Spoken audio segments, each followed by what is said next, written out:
في بداية الفيلم نتعرف على امرأة تدعى جارين تخرج للركض في ساعات الصباح الباكر. في أثناء تمرينها تصل إلى مكان محدد حيث تبدأ بحفر بعض الحجارة، فتجد تحتها علبة سجائر وقداحة.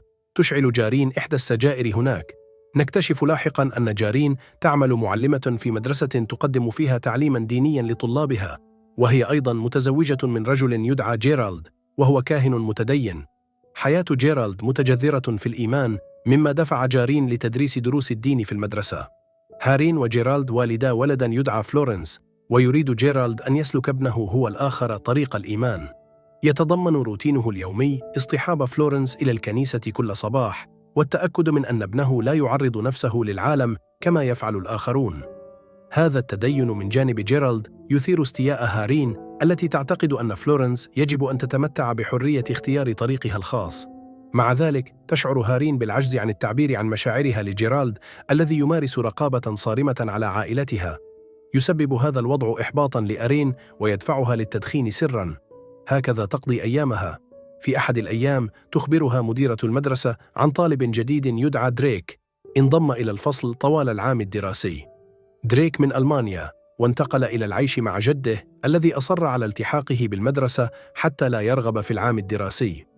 تضعه المديرة في نفس صف فلورنس. خلال الانتخابات وبينما كان يتحدث مع دريك، أدرك هارين أنه لا يبالي تماماً بوجود الله.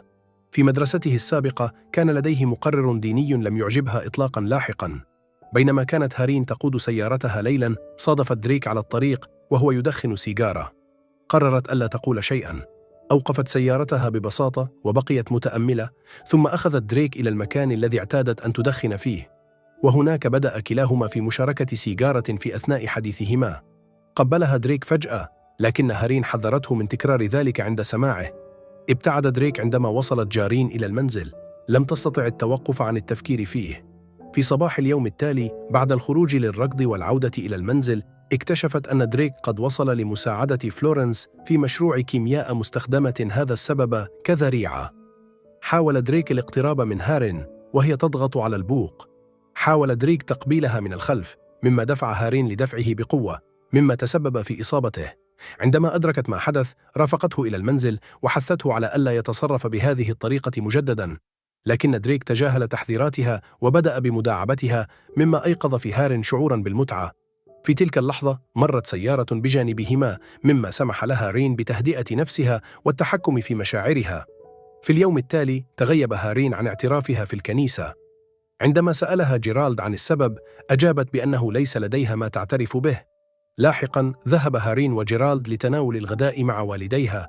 خلال ذلك الاجتماع بدأت والدة هارين بتذكر طفولتها، كاشفة أنها كانت دائماً متمردة بعض الشيء. تتذكر حادثة رأت فيها هارين يمارس الجنس مع معلم الكيمياء في الحمام. عند سماع ذلك شعر هارين بالإهانة وقرر العودة إلى المنزل.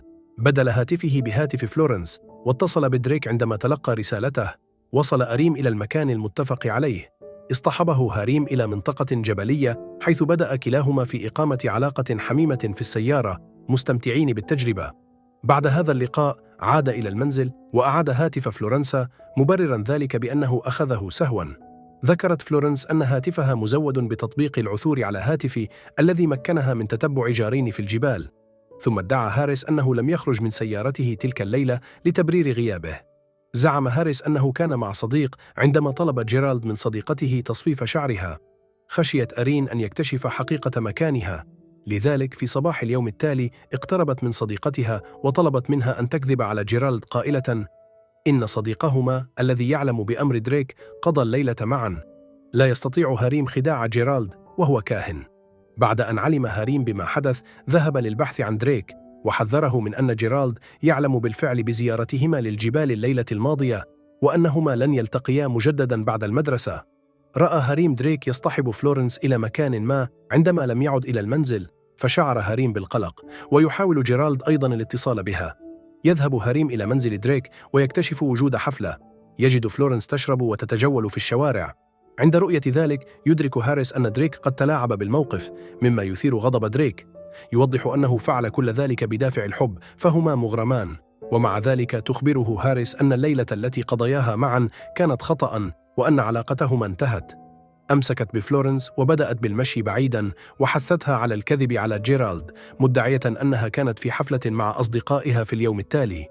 بينما كانت هاريس تدرس فصلها، أرسل لها دريك صورة لنفسه وهو يحمل ملابس هار الداخلية في فمه. عندما تجاهلت هاريم الصورة، حاول دريك إظهارها لبقية الفصل وهو قلق. غادرت هاريم الفصل عندما وجدت هاريم متوترة بشكل واضح، فاقتربت منها المديرة وكذب عليها جارين، مدعياً أن دريك تصرف معها بشكل غير لائق في الفصل. بعد مغادرتها المدرسة، تلقت هارين تسجيلاً صوتياً من دريك يعترف فيه بأنه وقع في حب فتاة جميلة، لكنها أكبر منه سناً وستتركه لاحقاً. في أثناء تناوله العشاء مع عائلته، تلقى هاربين رسالة من دريك يدعوها فيها إلى منزله. عندما رأته، كذبت قائلة إنها ذاهبة لرؤية صديق، لكنها في الحقيقة كانت متجهة إلى منزل دريك، حيث حاولت أن تشرح له أن ما حدث كان مجرد ليلة واحدة وأنه لا يوجد بينهما أي شيء. ومع ذلك أصر دريك على رغبته في العلاقة الحميمة، وعندما رفضت بدأ يضغط عليها بجهد. تمكنت هارين من التحرر منه والابتعاد عنه في صباح اليوم التالي. في صباح اليوم التالي لاحظت أن فلورنس تتصرف بغرابة، كما لو كانت تعلم ما حدث بينها وبين دريك في المدرسة. طلب منها المدير المغادرة لتذهب إلى مكتبه وتسأله عن علاقته بدريك منذ أن نشر صورة على وسائل التواصل الاجتماعي يظهر فيها دريك وملابسه الداخلية في فمه. عند رؤية هذا، دافعت أرين عن نفسها قائلة إن الثوب ليس لها، ووصفت دريك بالكاذب. لا أحد يعرف ماضي دريك، والمدير لا يتسامح مع الإساءة، لذلك قرر إرسال هار للراحة لأسباب صحية. عندما حاول التحدث إلى فلورنس، رفض. لاحقاً تلقى هارين مكالمة من جيرالد، واتجه الاثنان نحو الجبال مع الشرطة، لأن دريك أعرب عن نيته في الانتحار ويريد التحدث مع هاريم وجيرالد على حدة. عند علمهم بذلك، تبعه الضباط، لكن هاريم ودريك تمكنا من تجنب جيرالد. في تلك اللحظة طلب دريك من هاريم الركوع، وطلب من جيرالد قبول ما حدث. ساعدوه على إنقاذ حياته. اعترف هارين بكل شيء لجيرالد، وكشف أنهما كانتا على علاقة وأن دريك صادقاً. أدى هذا الكشف إلى تدهور حالة جيرالد بشكل ظاهر، مما دفع الأطباء إلى التوجه إلى مكان الحادث لمساعدته. بعد سماع اعتراف أرين، أعلن دريك حبه له وانتحر بالقفز من جرف. في المشهد التالي نرى آرين في غرفة معزولة، حيث يبدأ مكالمة فيديو مع فلورنس التي لا تجيد التواصل، ثم يغلق جيرالد باب غرفة هاريم معلناً نهاية الفيلم.